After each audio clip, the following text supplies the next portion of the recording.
Job calendar ఇస్తా, ఇన్ని వేల ఉద్యోగాలను ప్రకటిస్తా. రాష్ట్రంలో ఉద్యోగాల జాతర కొనసాగుతూనే ఉంది. తెలంగాణలో కొలువుల జాతర మొదలవనుంది. ఈ పార్టీలు కూడా నిజాన్ని చెప్పకుండా ఆ ప్రభుత్వం ఏర్పడిన వెంబడే 2 లక్షల ఉద్యోగ నియామకాలు చేపట్టాలని 91,147 ఖాళీలు ఏర్పడాయి అధ్యక్ష. ఏజ్ని పెంచిన మాత్రం చేత అర్హత ఏజ్ని పెంచిన మాత్రం చేత ఉద్యోగం వస్తుందనుకోబోకండి. ఉద్యోగం వస్తున్న భ్రమ ఉంటుంది అంతే.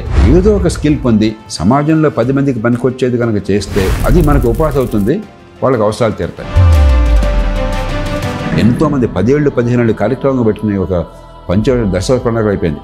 గవర్నమెంట్ ఉద్యోగాల కోసం గ్రూప్ 1 గ్రూప్ 2 ఐఏఎస్ పరీక్షల కోసం పోటీ పడ్డామని చెప్పన్నది దశవర్ష ప్రణాళిక అయిపోయింది. ఎన్నో జీవితాలు పూర్తిగా నిర్వీర్యం అయిపోతుంది.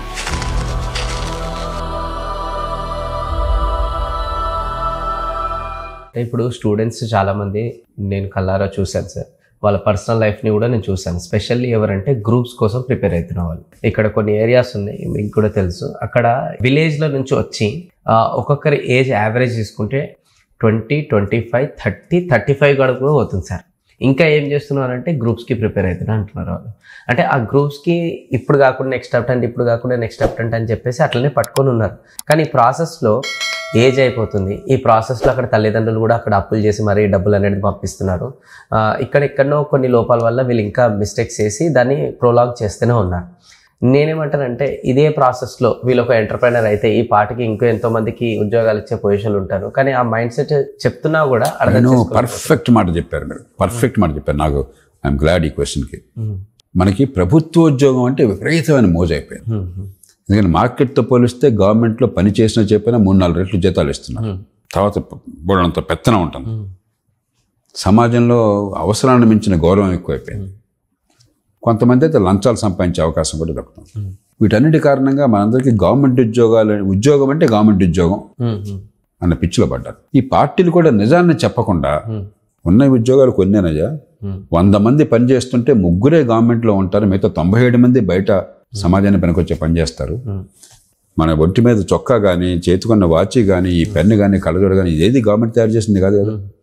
సమాజంలో మనకు అవసరమైనన్ని తయారు చేసేది మార్కెట్. కాబట్టి ఉద్యోగాలు మార్కెట్లో ఉంటాయి.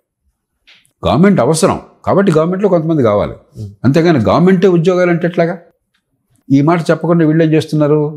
జాబ్ క్యాలెండర్ ఇస్తా, ఇన్ని వేల ఉద్యోగాలని ప్రకటిస్తా, ఇన్ని వేల ఉద్యోగాలు భర్తీ చేస్తా. 100 మందిలో 3 వస్తారు. 100 ఉద్యోగాలు ఉంటే 1,00,000 మంది పోటీ పడతారు. 100 మందే సెలెక్ట్ అవుతారు. మిగతా 99,900 మంది సెలెక్ట్ కారు. ఇది వాస్తవం, ఇది మ్యాథమెటికల్ వాస్తవం. ఈ మాట చెప్పరు. నువ్వు ఎన్ని తంటాలు పడ్డా, నీకు ఏజ్ ఎంత పెంచినా, 35 ఏళ్ళు చేసినా, 45 ఏళ్ళు చేసినా 100 ఉద్యోగాలు ఉన్నాయి. 1,00,000 మందికి ఆశ పెట్టి 1,00,000 మంది జీవితకాలం అంతా కూడా వెచ్చించి మిగతావన్నీ పక్కన పెట్టేసి సెలెక్ట్ అయితేనేమో ఎగిరి గంతేయటం. సెలెక్ట్ కాలేదు, 199 మంది సెలెక్ట్ కాదు కదా, సెలెక్ట్ కాలేదని చెప్పి కుంగిపోవటం, నిరాశకు గురి కావటం. ఇది చాలా ప్రమాదకర వాతావరణం. ఖచ్చితంగా మీకు ఆసక్తి ఉంటే ప్రభుత్వంలో పనిచేయాలి, ప్రజలకు సేవ చేయాలని కోరుకుంటూ చేరండి. కానీ అదే సర్వస్వం అనుకోబోకండి. అందరికీ వస్తున్న భ్రమ నుంచి బయటపడండి. ఏజ్ని పెంచిన మాత్రం చేత అర్హత ఏజ్ని పెంచిన మాత్రం చేత ఉద్యోగం వస్తుందనుకోబోకండి. ఉద్యోగం వస్తున్న భ్రమ ఉంటుంది అంతే. ఉద్యోగాలు వచ్చేది 100 మందికే, పోటీ చేసేది 1,00,000 మంది. 99,900 మనుషులు కాదా?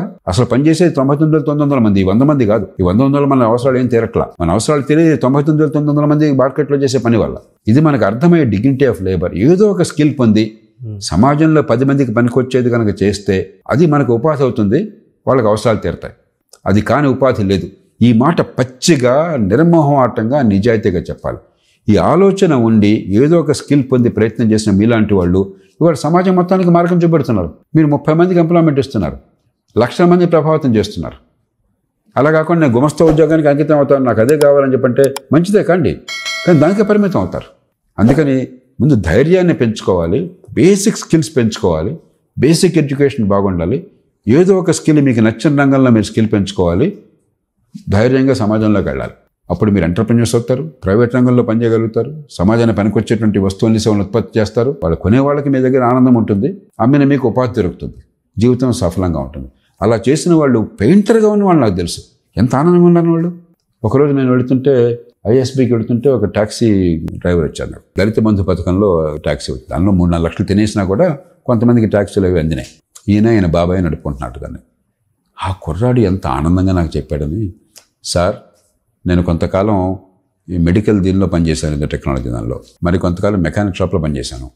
ఇప్పుడు డ్రైవర్గా చేస్తున్నాను, ఇప్పుడు ఓనర్ కమ్ డ్రైవర్గా చేస్తున్నాను నేను. అసలు నాకు ఈ కారు ఉన్నా లేకపోయినా మరొకటి ఎక్కడైనా బతకగలను సార్. నేను మెకానిక్గా చేసి బతకగలను, మెడికల్ దానిలో చేసి బతకగలను, లేకపోతే ఇలాంటి దానిలో చేయగలను. అసలు నాకు బతుకు గురించి భయం లేదు సార్. నాకు హాయిగా బతకగలను. నాకు ఎంత సంతోషం వేస్తుందని అది నాకు కావాలి. రేపు నేను బతకలేను, నేను ఏమైపోతాను, నాకేదో వాడు ఉద్యోగం అవ్వాలి, వాడు జీతం అవ్వాలా, ఇది లేకపోతే జీవితమే శూన్యం అని చెప్పాను. ఇలాంటి వాడు అది కావాల్సింది నాకు. ఆ స్కిల్ ఉండి ఏ పనైనా చేసి సమాజంలో 10 మంది అవసరాలను తీర్చి నేను సంపాదించుకోగలను, గౌరవంగా తలెత్తుకు బతకగల నమ్మకం కావాలి. అలాంటి సమాజం కావాలి. దానికి రాజకీయం పనిచేయాలి, పరిపాలన పనిచేయాలి. ముందు మనలో, మన తల్లిదండ్రుల్లో, మన పిల్లల్లో ముందు ఆ ధైర్యం కావాలి. ఎవరికెందో నువ్వు వాడితో రోజు తిట్టు తిని, వాడి బాస్ ఆర్డర్స్ భరించి, వాడు చేసే అన్యాయాలను సహించి, దాని బదులు గౌరవంగా బతకగలిగితే నేను ఫలానా ఉత్పత్తి చేయగలను, ఫలానా పని చేయగలను, దానివల్ల 10 మందికి అది చేయగలను, వాళ్ళ గౌరవాన్ని పొందగలను, వాళ్ళ డిమాండ్ ఉంటుంది, నా సర్వీసెస్ డిమాండ్ ఉంటుంది, నా పనికి డిమాండ్ ఉంటుంది అని నమ్మకం అంటే ఎంత కాన్ఫిడెన్స్ వస్తుంది.